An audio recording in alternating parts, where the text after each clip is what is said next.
আমরা আজকে পাঁচ ওয়াক্তের নামাজের পরে আজকে আল্লাহর নিকটে দোয়া করি, জানাজার পরে আল্লাহর নিকটে দোয়া করি, মাইয়াতকে দাফন করার পরে আল্লাহর নিকটে দোয়া করি, তিজা চাহাল্লমে আল্লাহর নিকটে দোয়া করি, আজানের শেষে আল্লাহর নিকটে দোয়া করি, ফরজ নামাজের পরে খোদার নিকটে দোয়া করি, সুন্নাতের পরে খোদার নিকটে দোয়া করি, নফল নামাজের পরে খোদার নিকটে দোয়া করি, তাহাজ্জুদের পরে খোদার নিকটে দোয়া করি, বিপদে পড়লে আল্লাহর নিকটে দোয়া করি, অসুবিধায় পড়লে আল্লাহর নিকটে দোয়া করি, অসুখে পড়লে খোদার নিকটে দোয়া করি।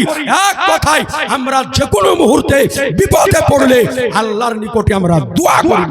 এখন বলছে যে এখন দোয়া করা হলো বেদাত, এখন দোয়া করা হলো বেদাত, আর বলছে যে বেদাত করবে ওই জাহান্নামে যাবে।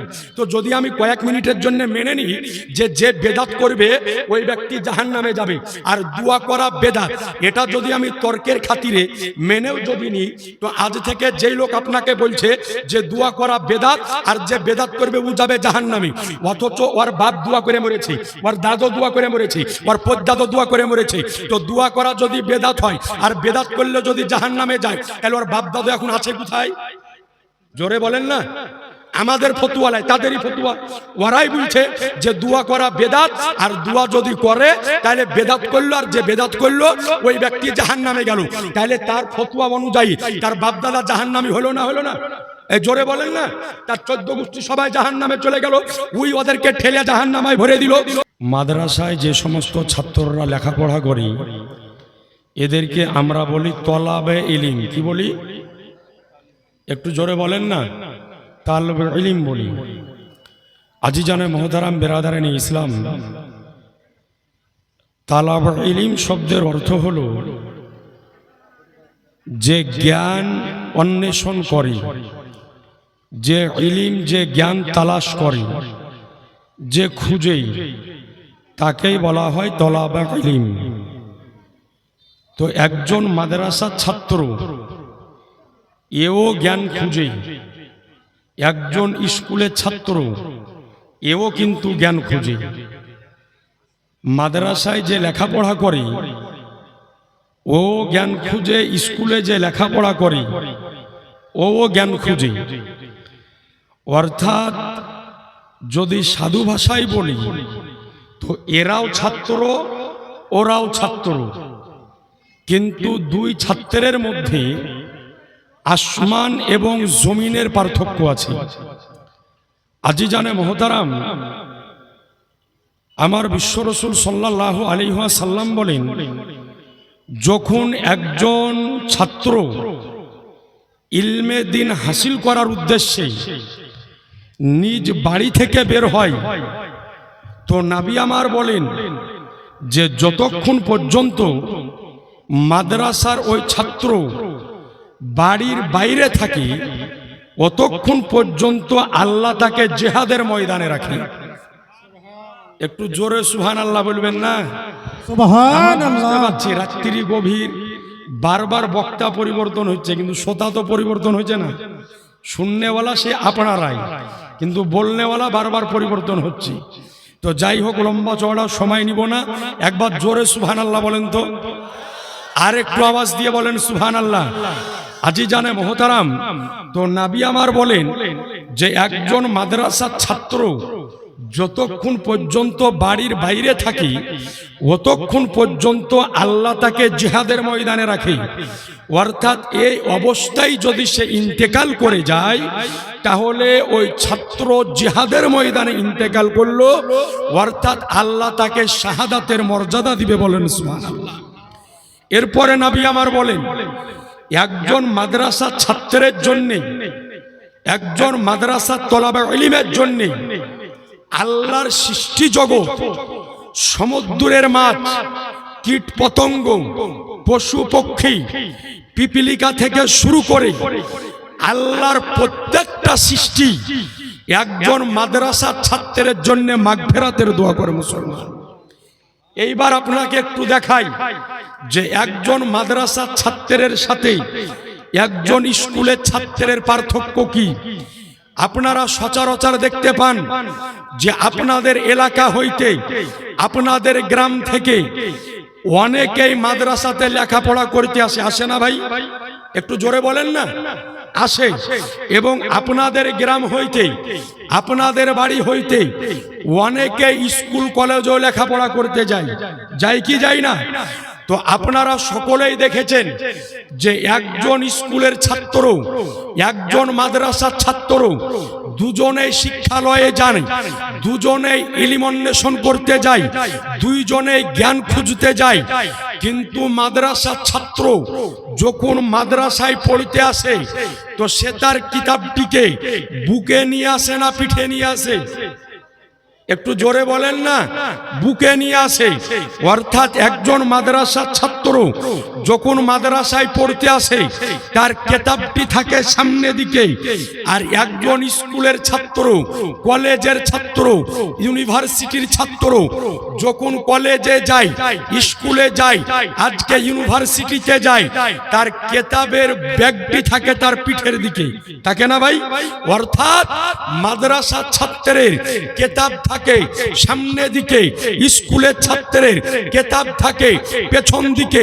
একজন মাদ্রাসার ছাত্র যখন মাদ্রাসাতে সিনার ওপরে সামনে দিকে কিতাবকে রেখে প্রতিনিয়ত মাদ্রাসাতে লেখাপড়া করে, আজকে কারিয়ে কোরআন হয়, আলেমে দিন হয়, হাফিজে কোরআন হয়, মুফতিয়ে দিন হয়, মুহাদ্দিস হয়, একাধিক জ্ঞান অর্জন করার পরে এই ছাত্র নিজ বাড়িতে যখন যায়, যাওয়ার পরে যখন ঈদের দিন আসে তো আজকে ঈদগাহতে দাঁড়ানোর পরে ঈদগাহের ইমাম সাহেব ডাক দিয়ে বলে যে ওগো আব্দুল সত্তারের বেটা, তুমি অমুক মাদ্রাসায় লেখাপড়া করে কারিয়ে কোরআন হয়েছো, হাফিজে কোরআন হয়েছো, আলিমে দিন হয়েছো, আজকের ঈদের নামাজ তুমি পড়িয়ে দাও। ওই ছাত্র আগে দাঁড়িয়ে ঈদের নামাজ যেই সমাজে পড়ায়, আল্লাহ রাব্বুল আলামিন ডাক দিয়ে বলে যে ও ছাত্র শোনো, তুমি যেই সমাজে মাদ্রাসাতে লেখাপড়া করতে গিয়েছিলে ওই মুহূর্তে ওই সমাজে আমার কিতাবকে, আমার কালামকে তুমি সামনে করে রেখেছিলে। তো আমি আল্লাহ, তুমি যেমন আমার কিতাবকে সামনে রেখেছিলে, তো আমি আল্লাহ আজকে তোমাকে সবার সামনে রেখে দিলাম। তোমার পিছনে ডাক্তার, তোমার পিছনে মাস্টার, তোমার পিছনে প্রফেসর, তোমার পিছনে প্রিন্সিপাল, তোমার পিছনে আজকে মিলিটারি, তোমার পিছনে আইপিএস, তোমার পিছনে আইএস। এক কথায় তোমার গ্রামে যত বড় বড় এডুকেটেড ম্যান, শিক্ষিত ব্যক্তি আছে, সবাইকে আমি তোমার পিছনে করে তোমাকে আমি সবার আগে করে দেব। একটু জোরে সুবহানাল্লাহ হবে না? আর একটু আওয়াজ দিয়ে বলেন না সুবহানাল্লাহ। তো আজি জানে মোহতারাম, তাহলে বোঝা গেল এ হচ্ছে স্কুলের ছাত্র আর মাদ্রাসার ছাত্রের মধ্যে আজকে পার্থক্য। এ আজি জানে মোহতারাম, আজকে আপনাদের গ্রামে আপনাদেরই অর্থে আপনাদেরই পরিশ্রমে তৈরি হয়েছে এই জামিয়া। এর জন্য সকলেই দোয়া রাখবেন। একটু আগে মুফতি সাহেব বলতেছিলেন যে বর্তমান সময় যতগুলি বিষয়বস্তু নিয়ে ঝামেলা হয় তার মধ্যে একটি হচ্ছে দোয়া, নাকি ভাই? এর মধ্যে একটি হলো দোয়া।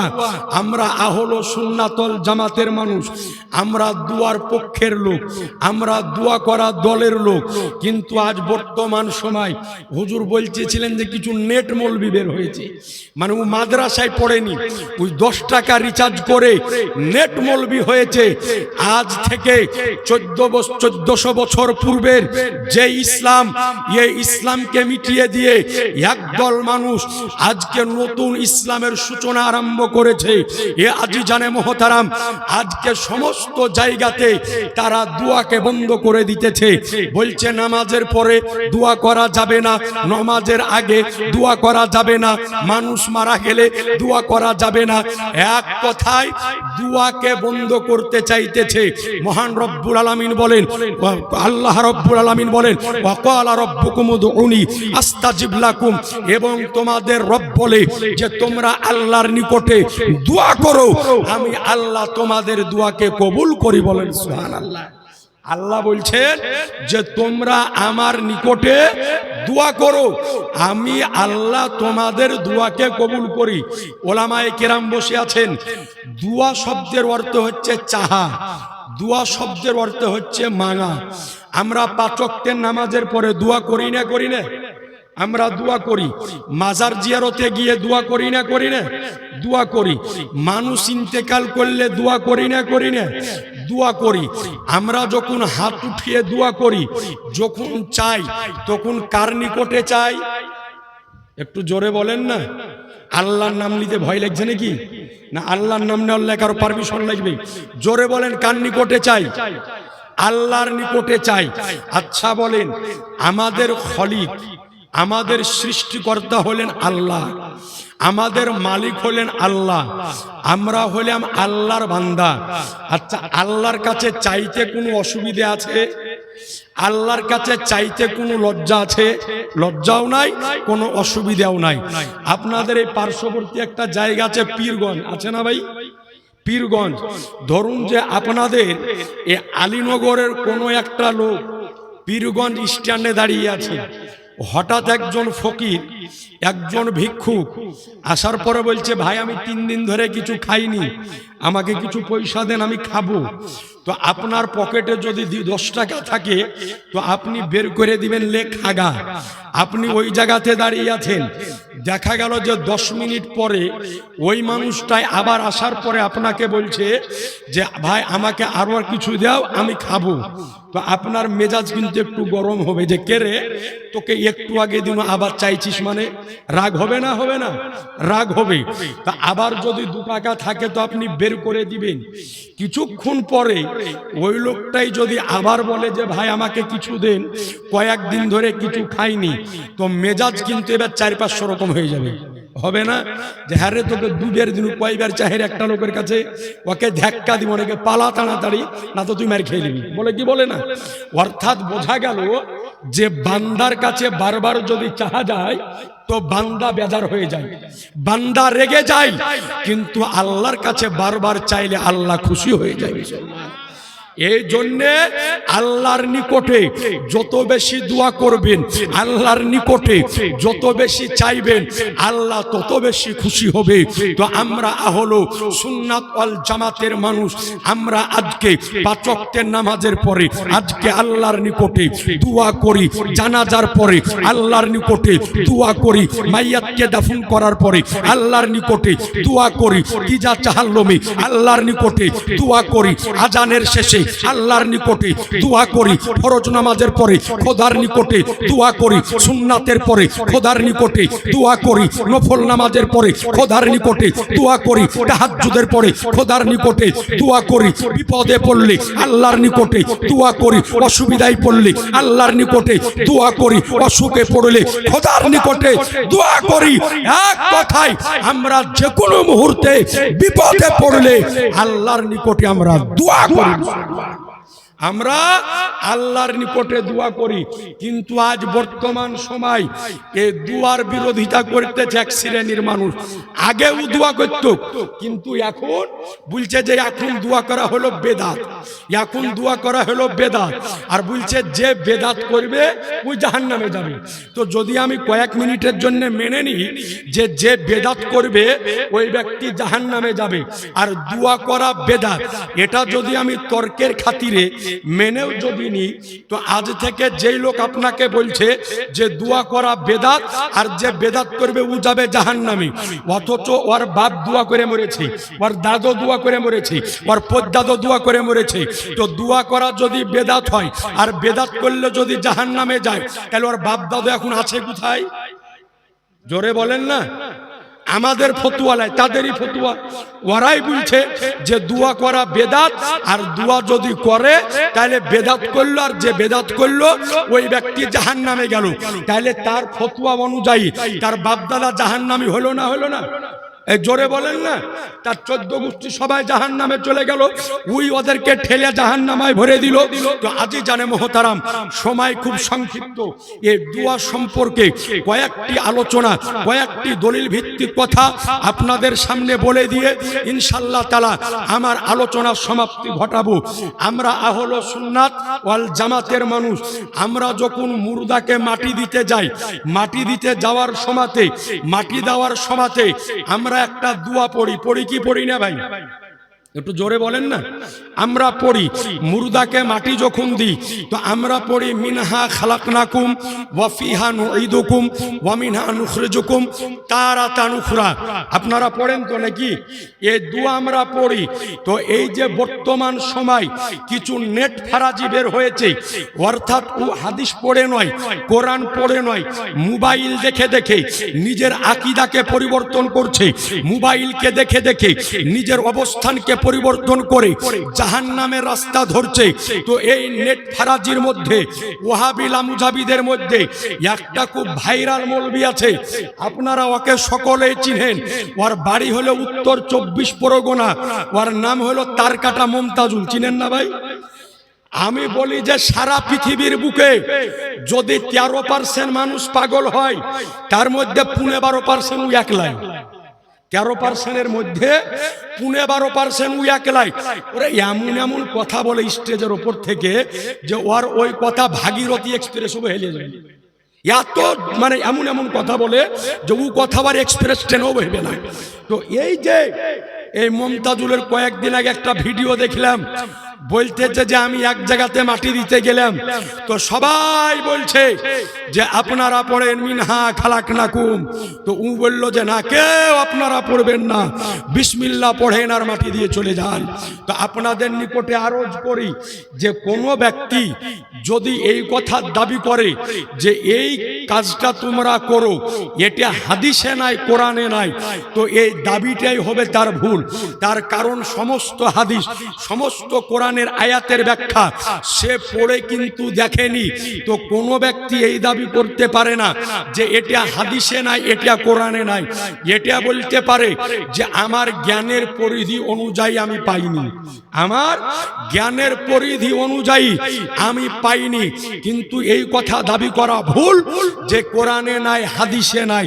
যেমন আপনাকে বলি, যদি কোনো ব্যক্তির শরীর যদি অসুস্থ হয়, তো যদি ওই লোককে আপনি আপনাদের মালদা মেডিকেলে যদি নিয়ে যান, তো ডাক্তারে যদি বলে যে এর এমন অসুখ হয়েছে, সারা পৃথিবীতে এর অসুখ ভালো করার ডাক্তারই নাই, তাহলে কথাটা ভুল হবে কি হবে না?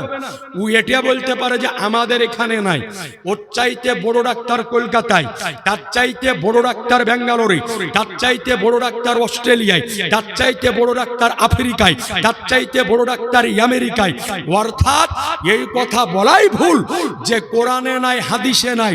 এটা বলতে পারে যে আমি আমার জ্ঞানের পরিধি অনুযায়ী, আমার জ্ঞানের পরিমাপ অনুযায়ী এটা আমি কোরআন এবং হাদিসে পাইনি। এই কথাটা ঠিক আছে, কিন্তু এটা কোরআনেও নাই, হাদিসেও নাই। এই দাবি করাটাই হলো পরিপূর্ণ রূপে ভুল। এ আজি জানে মোহতারাম বেরাদারেন ইসলাম। আচ্ছা বলেন, আমার নবীর যুগে মানুষ ইন্তেকাল করেছে না করেনি? জোরে বলেন না। নবী আমার তাদেরকে দাফন করেছেন না করেননি? নবী আমার দাফন করেছেন। হাদিসটি বর্ণিত হয়েছে মুসনাদে আহমদ বিন হাম্বলের মধ্যে, হাদিস নাম্বার 22187। হাদিসের রাবি হযরত আবু উমামা বাহিলি রাদিয়াল্লাহু তাআলা আনহু, তিনি বর্ণনা করেন যে আমার রাসূলুল্লাহর নিজ কন্যা হযরতে উম্মে কুলসুম রাদিয়াল্লাহু তাআলা আনহার ইন্তেকাল যখন হলো, তো আমার শাহনশাহে জিবাকার মদিনা के ताजदार अहमद मुख्तार नबियों के सरदार दोनों जहानेर मालिक व मुख्तार आमार नबी मुस्ताफा निज कन्या हजरत उम्मे कुलसुम रादियाल्लाहु ताआला आनहाके दाफन যখন করলেন, তো দাফন করার সময়তে মিনহা খালাকনাকুম ওয়া ফিহা নুঈদুকুম ওয়া মিনহা নুখরিজুকুম তারাতান উখরা, এই দোয়া পড়ে দাফন করেছিলেন মুসলমান। সুবহানাল্লাহ, জোরে সুবহানাল্লাহ হবে না? আরেকটু আওয়াজ দিয়ে বলেন না সুবহানাল্লাহ। তাহলে বোঝা গেল যে আমার রাসূলুল্লাহ নিজে আজকে নিজের কন্যাকে মাটি দেওয়ার সময়তে এই দোয়া নবী আমার পড়ে মাটি দিয়েছেন। তাহলে বোঝা গেল যে এই দোয়া আমার নবী পড়েছেন। তো বলেন মুসলমান, যেই দোয়া আমার নবী পড়েছেন আমরা পড়বো না? পড়বো না? একটু কথা বলেন না জোরে, আমরাও পড়বো। এ আজিজানে মোহতারাম, এইবার চলুন, যারা ওহাবি, যারা লামুঝাবি, এদের সবচাইতে বড় ইমাম, এদের মান্যবর নাম হলো তার কাজী শৌকানি। কাজী শৌকানিকে জিজ্ঞাসা করা হলো যে মাটি দেওয়ার সময়তে মিনহা খালাকনাকুম ওয়া ফিহা নুইদুকুম ওয়া মিনহা নুখরিজুকুম তারাতান উখরা, এই দোয়াটি পড়া যাবে কি যাবে না? তো কাজী শৌকানি তার লেখা কিতাব নাইলুল আওতারের মধ্যে স্পষ্ট আকারে বলেছে যে এই দোয়া মাটি দেওয়ার সময়তে এই দোয়া পড়া হলো মুস্তাহাব ও মুস্তাহসান।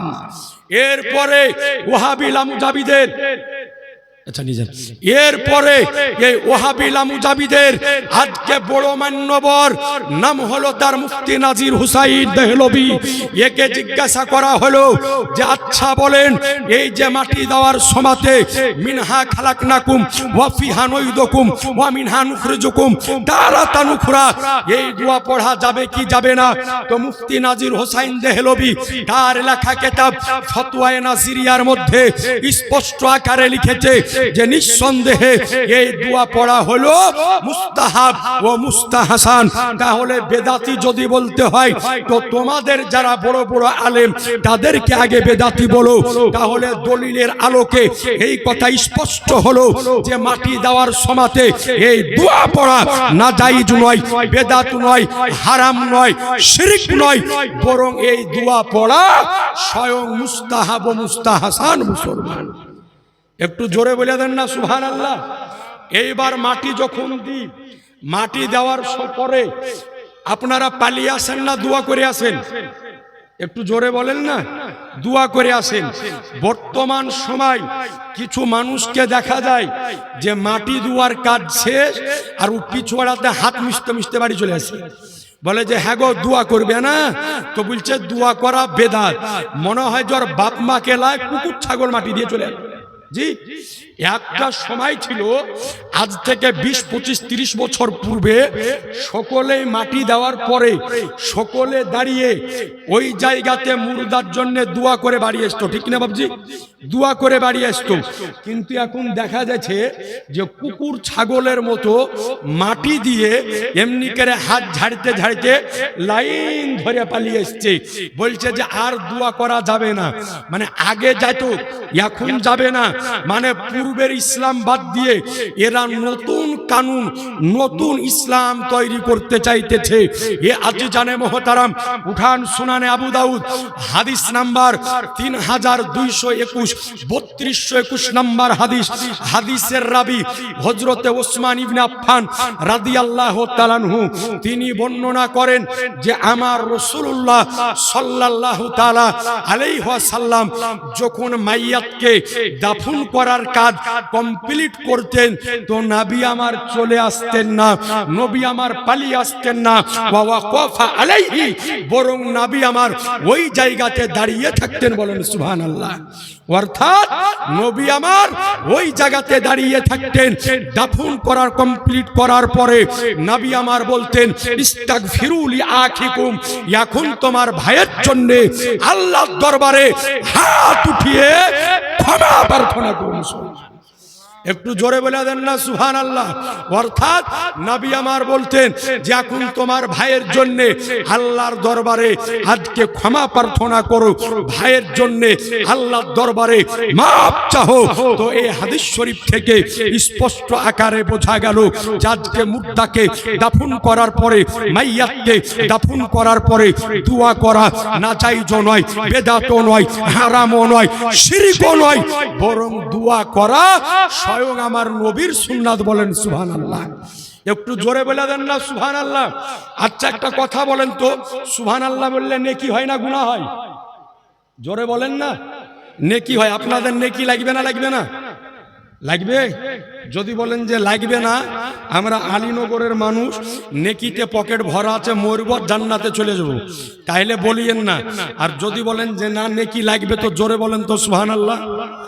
আর একবার জোরে বলেন সুবহানাল্লাহ। এটা আমাদের জন্য একটা বিরাট বড় আফসোস। জালসার স্টেজে যে যদি বক্তা সাহেব, মৌলভী সাহেব গলা ফাড়ে ফাড়ে বলে যে সুবহানাল্লাহ, তোর মুখ দিয়ে সুবহানাল্লাহ বলতে 14 যোগ পানি বাড়াই করে দিয়ে, বলতে চায় না।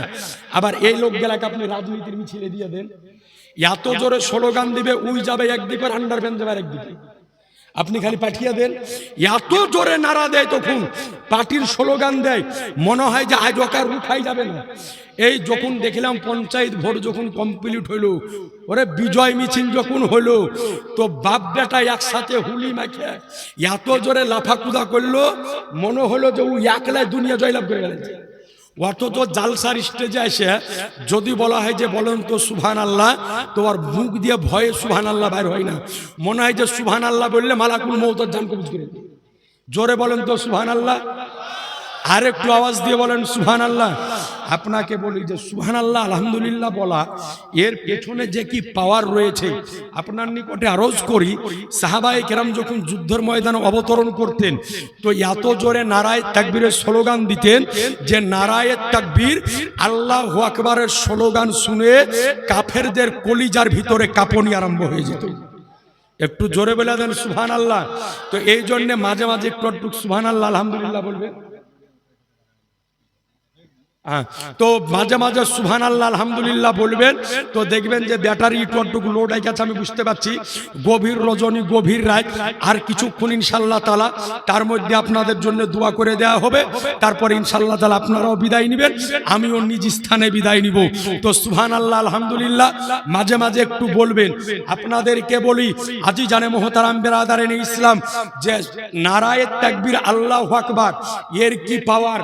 আমাদের পার্শ্ববর্তী একটা দেশ আছে বাংলাদেশ, আছে না ভাই? এই বাংলাদেশ একটা জেলা আছে, নাম হচ্ছে তার সিলেট। এই সিলেটে একজন আল্লাহর ওলির মাজার আছে, হুজুর শাহজালাল ইয়ামানী রহমাতুল্লাহ আলাই। আপনারা নাম সকলেই শুনেছেন। আলহামদুলিল্লাহ 2022 সালে আমি গিয়েছিলাম, এক সপ্তাহ ছিলাম সিলেটে। হুজুর শাহজালাল ইয়ামানী রহমাতুল্লাহ আলাইয়ের মাজার শরীফ জিয়ারত করার কপাল সৌভাগ্য আমার হয়েছে, পড়ি আলহামদুলিল্লাহ। তো হুজুর শাহজালাল ইয়ামানী রহমাতুল্লাহ আলাইহি যখন ইয়ামান থেকে এসেছিলেন, ওই সময়তে ওই জায়গায় রাজা গৌড় গোবিন্দের রাজত্ব চলতেছিল।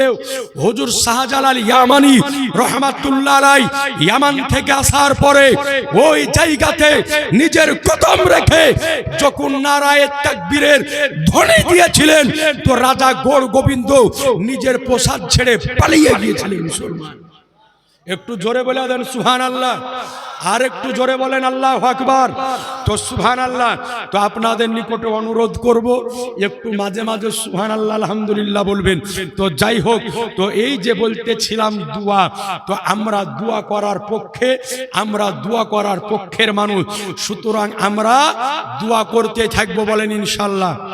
একটু জোরে বলেন ইনশাআল্লাহ। তো সুবহান আল্লাহ। আজকে আপনাদের সামনে এই 4 জন বাচ্চার আপনাদের মাদ্রাসার, এ হচ্ছে আপনাদের মাদ্রাসার সম্পদ, 4 জন ছেলের আজকে দাস্তারবন্দি হলো। তো সুবহান আল্লাহ। আমার ভাই মাওলানা আবু তাহির রাজবি, তার হাতে আলহামদুলিল্লাহ আপনারা দান করলেন, এবং মুনাজির আহলে সুন্নাত মুফতি ফজলুর রহমান মিসবাহী সাহেব কিবলা মাদ্দাজিল্লাহুল আলী ওয়ান নুরানি, তিনার হাতেও আপনারা দান করলেন। তো সুবহান আল্লাহ। এই 4টা বাচ্চা বসে আছে, এই 4টা ছেলের মুখ দেখে একজন কোন ভাই আমার 100টা টাকা দেন তো আমার হাতে, 100টা টাকা কোন ভাইয়ের পকেটে যদি থাকে, আছে কোন ভাইয়ের পকেটে? হ্যাঁ আছে 100টা টাকা, একটু মহব্বতে দেন তো। একজন কোন ভাই হোক, বাপ হোক, চাচা হোক, 100টা টাকা। সুবহানাল্লাহ। পেছন থেকে দিয়েছে আমার এ ভাইজান, সুবহানাল্লাহ। আরেকজন নওজোয়ান ভাই আমার 100 টাকা দিয়েছে, সুবহানাল্লাহ। আর কারো পকেটে নাই, 100 টাকা টাকা দেন না, সুবহানাল্লাহ। তাল বিলিমে দিলে নাকি গো? সুবহানাল্লাহি ওয়া বিহামদিহি। আর 100টা টাকা, সুবহানাল্লাহ। 100 নেবেন, নেন, সুবহানাল্লাহ। জান দিয়ে দিলাম, সুবহানাল্লাহি ওয়া বিহামদিহি, আলহামদুলিল্লাহ, সুবহানাল্লাহ। হুজুররা দিছে এগুলো নাকি? সুবহানাল্লাহ, আলহামদুলিল্লাহ। আপনাকে বলি সুবহানাল্লাহ, 100টা করে টাকা দিয়েছি, বেশি নয়। একটু এই বাচ্চাগুলোর রসিলা দিয়ে সুবহানাল্লাহ, এদের মাথায় আজকে আমার রাসূলুল্লাহর তাজ মোবারক পরানো হয়েছে। আপনাকে বলি যে সুন্নি মাদ্রাসার, সুবহানাল্লাহ, আমার বাবা জীবন দিয়েছে, সুন্নি মাদ্রাসার তালাবে ইলমদেরকে, সুবহানাল্লাহ। এটা কেন ভাই আমার সুবহান নাম কি? খায়রুল হাসান, এই গাই বাড়ি, সুবহানাল্লাহ। আপনার স্ত্রী 1000 টাকার আপনি দিলেন 5000। সুবহানাল্লাহ, একটু জোরে নারা দেন তো। নারায়ে তাকবীর, আল্লাহু আকবার, নারায়ে রিসালাত, ইয়া রাসূলুল্লাহ, মাসলাকে আলা হযরত, নারায়ে তাকবীর, নারায়ে রিসালাত। সুবহানাল্লাহ, এটাকে বলা হয় যে এই নির্জন রাত্রিকালে আমার নবীর নেগাহে কারাম। বলেন সুবহানাল্লাহ। আমি বললাম, ভাবিলাম যে বেশি করে চাইবো যদি লোক উঠে পালিয়ে যায় এই রাতের বেলাতে, তো দেখছি এখনো হাতিয়ার মাল ভরাই আছে গো। হ্যাঁ, সুবহানাল্লাহ। বললাম 100 করে দিতে খায়রুল হাসান ভাই আমার বললেন যে 100 করে নিয়ে কি হবে, জান আমি দিব 5000 আর আমার স্ত্রী দিয়ে দিবে 1000। বলেন মারহাবা। সুবহানাল্লাহ।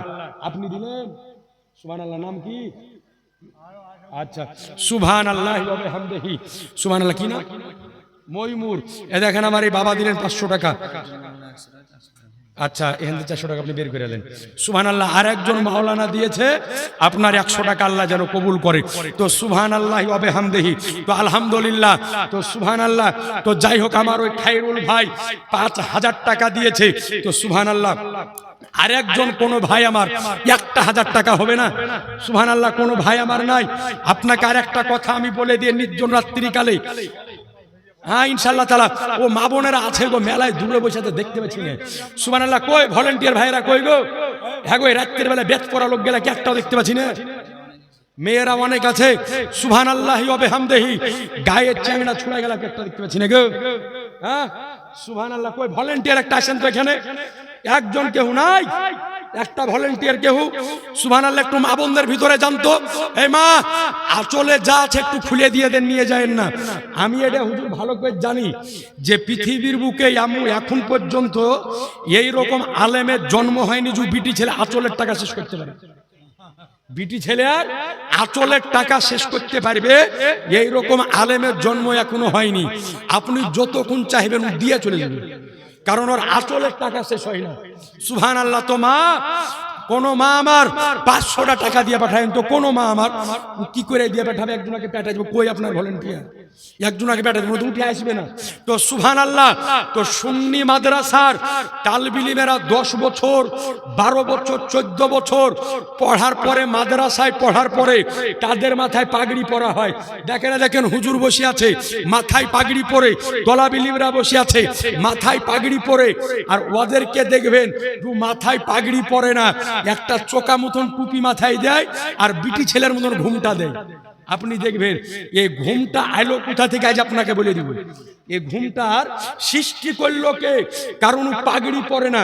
পাগড়ি পরবে কি করে? বাপের কালে তো পাগড়ি পাইনি। জি, বাপের কালে ও পাগড়ি পাইনি, তো পাগড়ি পরবে কি করে? পাগড়ি নাই ওর বাড়িতে। আর আলহামদুলিল্লাহ সুন্নি আলেমদের ঘরে ঘরে 12টা 15টা করে পাগড়ি আছে। আপনি খোঁজ নিয়ে দেখবেন। আর আরেকটা কথা আপনাকে বলে দিই, আপনি সুন্নি এবং ওহাবি পেহচান যদি করব মনে করেন তো চেহারা দেখে পেহচান করে নেন। আপনাকে বলি যে সুন্নি আলেমদের চেহারা দেখেন, এখানে স্টেজের উপর সব বসে আছে, চেহারা ডগমগ ডগমগ করছে। আলেম তো আলেম, সাধারণ মানুষের চেহারা গেলা দেখেন ডগমগ ডগমগ করছে। আর ওহাবিদের চেহারা আপনি দেখবেন তো মনে হয় যে কালো কুকুরে মুছে দিয়ে শুরু করবে। জি, ওর চেহারা দেখলে ওহাবি দেবন্দের কথা মনে পড়ে। ওর চেহারা দেখলে মনে হয় নমরুদ ফেরাউনের ভাই। ওর চেহারার উপরে কোনো রৌনক নাই, ওর চেহারার উপরে কোনো চমক দমক নাই। আর সুন্নি মানুষ দেখতে যদি কালো হয় তো চেহারাতে কিন্তু চকমক করে নূর চমকায়। সুবহানাল্লাহ বলবেন না? আরেকটু জোরে বলবেন না? সুবহানাল্লাহি ওয়া বিহামদিহি। তো আরেকজন ভাইকে 1000 টাকা দিতে পারলেন না? হ্যাঁ, সুবহানাল্লাহ। জানালেন যে একটা পাগড়ির দামে 1000 টাকা দিয়ে দিন। সুবহানাল্লাহ। একজন কোন ভাই আমার নাই যে 1000 টাকা দিবে। আর এই মা বোনদের নিকটে গেলে, চাচা আপনার পকেটে বিয়াত, আপনি ভলান্টিয়ার তো কি করছেন? জানে বিটি ছেলে ভিতরে যান, লেন লিয়া যান। সুবহানাল্লাহ। জানে চাদর এসে গুচ্ছ টাকা লাগিয়ে থেকে যায়, যান। সুবহানাল্লাহ। যান, এই মা আমার চাদর পেঠালছি, টাকা দিন। কে দিল বাবা? কি না? হইজুর রহমান। হইজুর রহমান। সুবহানাল্লাহ। আমাকে একটু জোরে বলতে হয়, কারণ আমি এই কানে কম শুনতে পাই, এই জন্য একটু জোরে বলতে হয়। হইজুর রহমান। নারায়ে তাকবীর, নারায়ে রিসালাত, মাসলাক আলা হযরত, ফাইজান আলা হযরত, তালিমাত আলা হযরত। সুবহানাল্লাহ। হইজুর রহমান 1000 টাকা দিয়েছে। সুবহানাল্লাহি ওয়া বিহামদিহি। তা আরেকটা কোন ভাই আমার 1000 টাকা হবে না? আরেকজন কোন ভাই আমার বাকিও লেখা হয়েছে না, সবই নগদ বাকিও লেখা হয়েছে। তো সুবহানাল্লাহ, যদি পকেটে না থাকে পরে দিয়েন।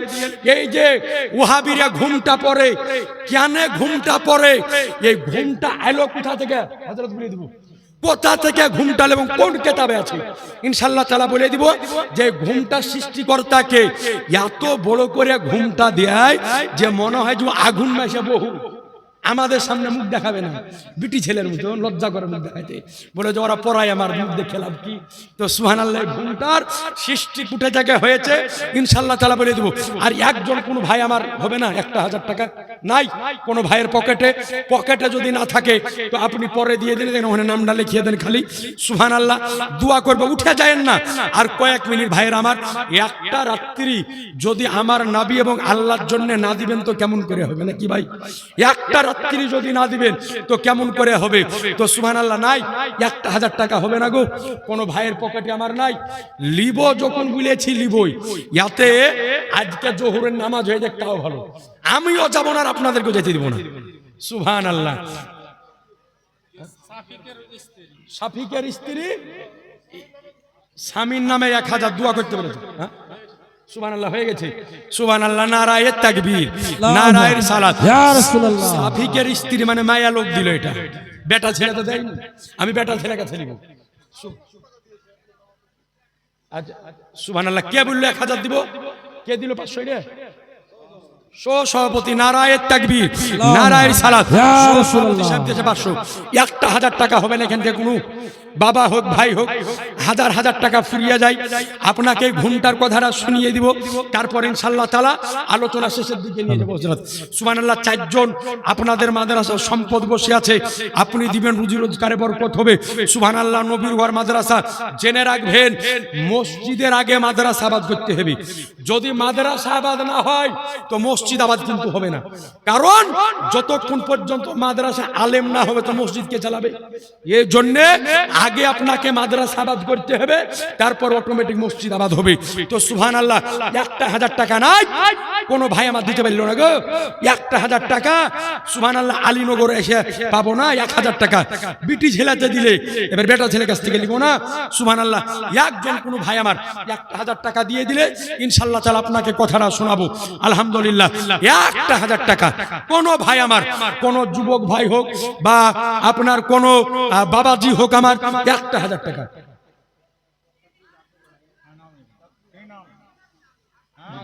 সুবহানাল্লাহ, কি নাম? মাশরাফুল। সুবহানাল্লাহ, আপনার নাম? বরজাহান শেখ। সুবহানাল্লাহ, মাশরাফুল 1000, বরজাহান 1000। এটাই হচ্ছে আমার নবীর রহমত, বলেন সুবহানাল্লাহ। সুবহানাল্লাহ, মাওলানা নাজির হোসেন। সুবহানাল্লাহ। তো আচ্ছা, ইনকালান কাখতার রাজা দস্তারবন্দি হইয়া গিয়ে। সুবহানাল্লাহ, চাহে তুমি একজনা পাইছি 3 জনা। মাওলানা নাজির হোসেন। আজ বর্তমানে কিছু ওয়াহাবি বলছে যে মৌলবীদের বাড়িতে মিলাদ হয় না, বলে কি বলে না? আবার কিছু বলছে যে মৌলবীরা দান করে না, করল দান 1000 টাকা। কে বলে যে মৌলবীদের বাড়িতে মিলাদ হয় না? প্রত্যেকটা আলেমের বাড়িতে বছরে কয়েকবার করে মিলাদ মাহফিল হয়, বলেন সুবহানাল্লাহ। আমার বাড়িতে কয়েকবার মিলাদ মাহফিল হয়। সুবহানাল্লাহি ওয়া বিহামদিহি। আপনারা সকলেই চিনেন মুনাজির আহলে সুন্নাত, আমার উস্তাদ মুফতি জুবাইর হোসেন মানজারি সাহেব, চিনেন না? হুজুর কেবলার একেবারে নিকটের বন্ধু, আমার উস্তাদ। হুজুরের নিকটে 6 বছর আমি লেখাপড়া করেছি। তো সুবহানাল্লাহ, তো হুজুরের বাড়িতে বছর না হলে কমপক্ষে 3 বার থেকে 4 বার করে মিলাদ হয়। আর জয়বাড়ি মিলাদ হয়, গরুর মাংস দিয়ে বিরিয়ানি হয়, বলেন না সুবহানাল্লাহ। তো সুবহানাল্লাহ, তো যে কানা বলে যে মৌলবীদের বাড়িতে মিলাদ হয় না, তার মানে হলো যে ওকে দাওয়াত করে বিরিয়ানি একদিন খাওয়াইতে হবে, তাহলে বলবে যে মিলাদ হয়। তো সুবহানাল্লাহ, তো মাওলানা নাজির হোসেন দিলেন 1000, আর সুবহানাল্লাহি ওয়া বিহামদিহি আরো 3 জন দিলেন 1000 করে। তো সুবহানাল্লাহ, আগে পেয়েছিলাম আপনার একজনের, এদিকে পেলাম 3 জন, তাহলে হয়ে গেল 4 জন। তাহলে আর একজন দিয়ে দিলে 5 নাম্বারটা পূরণ হবে। আমার ওয়াজটা করতে করতে একটা ভাই আমার একটু 1000 টাকা দিয়ে পূরণ করে দিবেন। আর ওই মাই গেলছে আপনাদের কাছে, আসলে যার যা আছে একটু দিয়ে দিবেন। তো এই যে তারা ঘোমটা পরে, কি পরে? ঘোমটা পরে, এত দূর লটকে ঝুলায়। বাংলাদেশের মৌলবীরা বেশি পরে গো। আর আমি একটা কথা বলি যে পৃথিবীর বুকে যদি আগল পাগল ছাগল কোন দেশে বেশি বাস করে, তার নাম হলো বাংলাদেশ। যত রকমের ইমান ধ্বংসকারী ফতুয়ার ডেলিভারি হয় মেড ইন বাংলাদেশ। আপনি খুঁজলেন যে এমন এমন জিকিরের আবিষ্কার হয়েছে বাংলাদেশে, ও জিকির গাছেও ধরে না। খুব এমন এমন জিকির আমার মোবাইলে কয়েকটা আছে। একদিন সেদিনকে দেখতেছি যে মৌলভী সাহেব ওপরে ওয়াজ করছে, পীর সাহেব ওয়াজ করছে আর জিকির চলছে। একজনকে দেখছি যে জিকির করতে করতে এত জোরে লাফ মেরেছে যে লুঙ্গি উদেম পাতা না, মোবাইল আমার আছে, ও লুঙ্গি উঠে চলে গেল। আরেকটা জিকির আমার মোবাইলে সেট করা আছে, আপনার দেখছি যে জিকির করতে করতে বান্দরের মতন বাস বাহে উপরে উঠে চলেছে। দেখেননি আপনারা? বান্দরের মতন বাস বাহে উঠে চলেছে।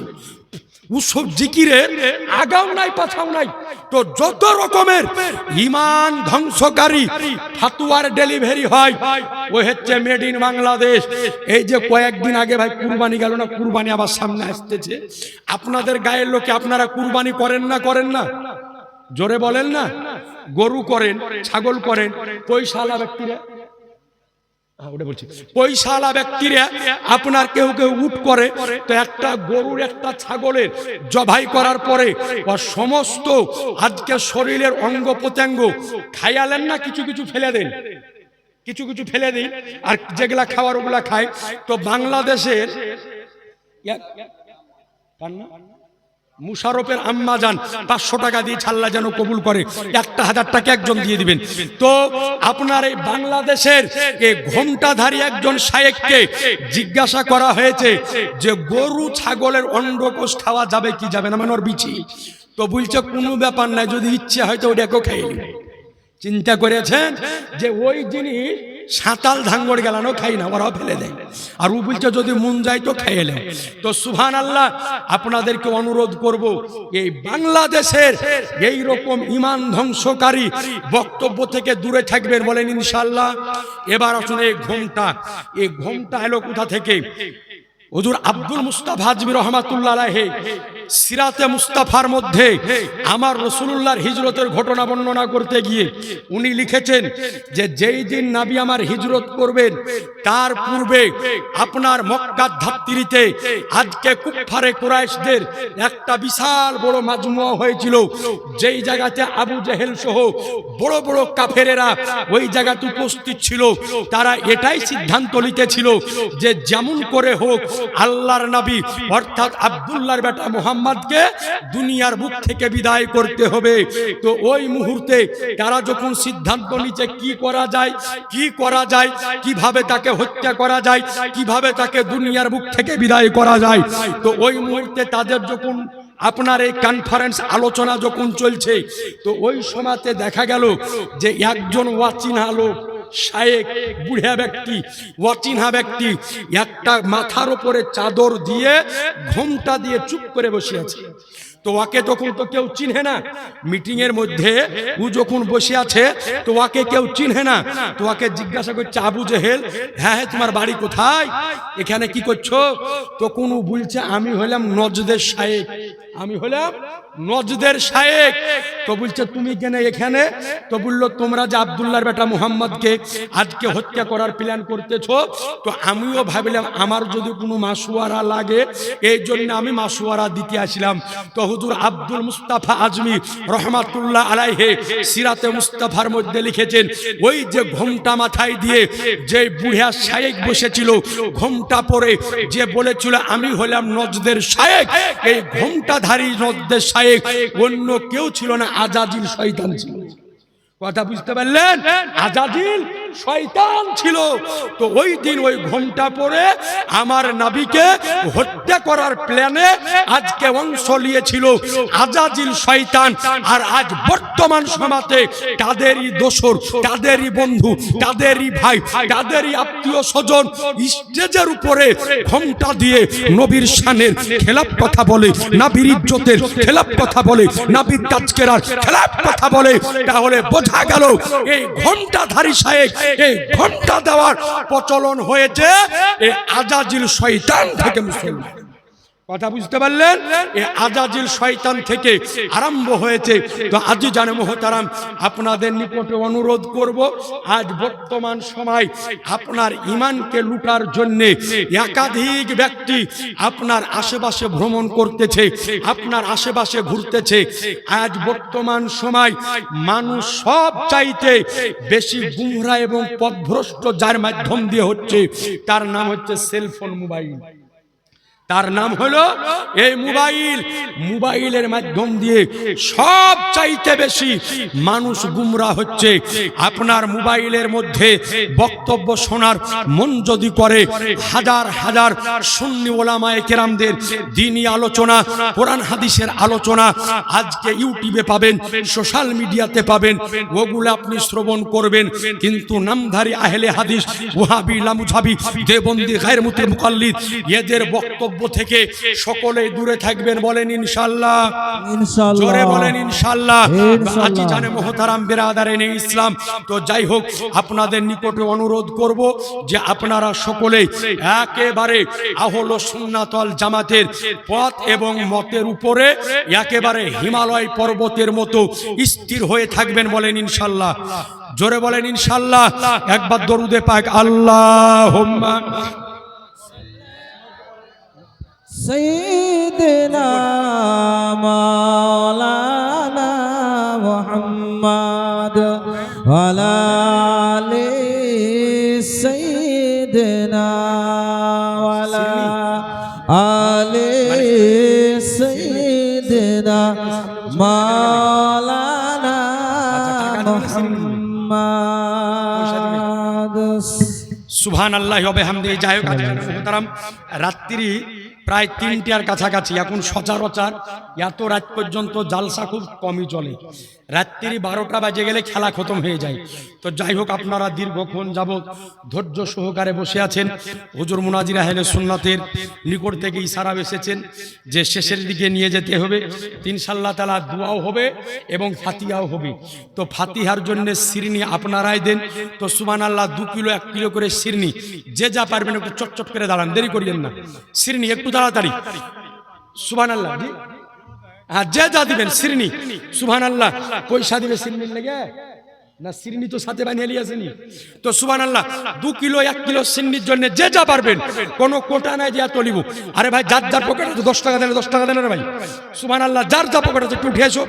যদি 10 টাকা থাকে 10 টাকায় সুবহানাল্লাহি ওয়া বিহামদিহি। নাই ভাই, 10 টাকাও নাই শিরনির জন্য। সুবহানাল্লাহ, সুবহানাল্লাহ।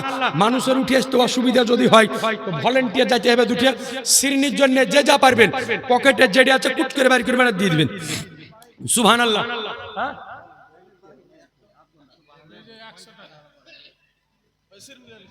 সুবহানাল্লাহ। শিরনির জন্য 100 টাকা। আল্লাহ যেন কবুল করে। আলহামদুলিল্লাহ। তো সুবহানাল্লাহ, সুবহানাল্লাহি ওয়া বিহামদিহি। আর কোনো ভাই আমার নাই? সুবহানাল্লাহ। তো আপনাদের নিকটে অনুরোধ করব, এর উপরে একেবারে পাহাড় পর্বতের মতো রে, একেবারে হিমালয় পর্বতের মতো স্থির থাকবেন। বলেন ইনশাআল্লাহ। সুবহানাল্লাহ। আরেকজন বাবা আমার 100 টাকা দিচ্ছে, আল্লাহ যেন কবুল করে। তো সুবহানাল্লাহ। আর কয়েক মিনিট একটু ধৈর্য ধারণ করে বসেন। সুবহানাল্লাহ। আর কয়েক মিনিটের মধ্যে ইনশাআল্লাহ তাআলা শেষ করব। তো আপনাদেরকে বলবো, একেবারে এই আহলে সুন্নাত ওয়াল জামাতের আকীদার উপরে স্থিরভাবে থাকবেন। জেনে রাখবেন, তো জেনে রাখবেন একটা কথা, যে কারণ নামাজ দেখে ভুলে যেন না, রোজা দেখে ভুলে যেন না, ইবাদত দেখে ভুলে যায়েন না। জেনে রাখবেন, কোন ব্যক্তি নামাজ পড়ে কপালে যদি ঘটা ফেলে নেয়, হজ করে বাড়ি ঘর যদি বিক্রি করে দেয়, রোজা রেখে সারা বছর অতিবাহিত করে দেয়, তাসবিহ তাহলিল করে সমস্ত রাত পার যদি করে দেয়, সমস্ত ইবাদত যদি করে কমপ্লিট করে দেয়, আর অন্তরের ভিতরে ঈমান যদি না থাকে, তোর ইবাদতের কোনো দাম হবে ভাই? একটু জোরে বলেন না। আর ইবাদতের কোনো মূল্য নাই। এই জন্য সর্বপ্রথম আপনাকে নিজের ঈমান ঠিক রাখতে হবে। ঈমান ঠিক আছে, নামাজ ঠিক আছে, ঈমান ঠিক আছে, রোজা ঠিক আছে, ঈমান ঠিক আছে, হজ ঠিক আছে, ঈমান ঠিক আছে, যাকাত ঠিক আছে, ঈমান ঠিক আছে, দান ঠিক আছে, ঈমান ঠিক আছে, তাসবিহ ঠিক আছে, ঈমান ঠিক আছে, তাহলিল ঠিক আছে। এক কথায় ঈমান ঠিক আছে, তো আপনার ইবাদত ঠিক আছে। এই জন্যে আপনাকে আগে নিজের ঈমানকে ঠিক রাখতে হবে। ঈমান যদি ঠিক থাকে তো আপনার ইবাদত ঠিক আছে, আর ঈমানবিহীন ইবাদতের কোনো মূল্য হবে না।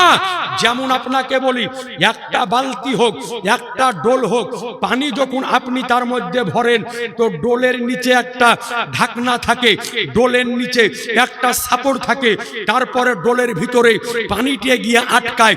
ডোলের তলে তলানিতে যদি ঢাকনা না থাকে তো আপনি ট্যাপ যদি চালিয়ে দেন তো কিয়ামতের সকাল পর্যন্ত ও ডোলে পানিও থাকবে না, আর ও ডোল লোডও কিন্তু হবে না। তো জেনে রাখবেন, তো এই বালতিটা হলো আমার ও আপনার আজকে জীবন, আর এই বালতির তলাতে যেটা আছে ওটার নাম হলো ঈমান, আর ওই বালতির ভিতরে যে পানি ভরা হবে ওর নাম হলো আমল মুসলমান। আপনার বালতির তলার ঢাক্কান যদি ঠিক থাকে তো আপনার সব ঠিক আছে, আর ঢাক্কান যদি ফুটিয়ে হয়, ঢাক্কান যদি ঠিক না থাকে তো আপনার কোনো কিছু ঠিক নাই।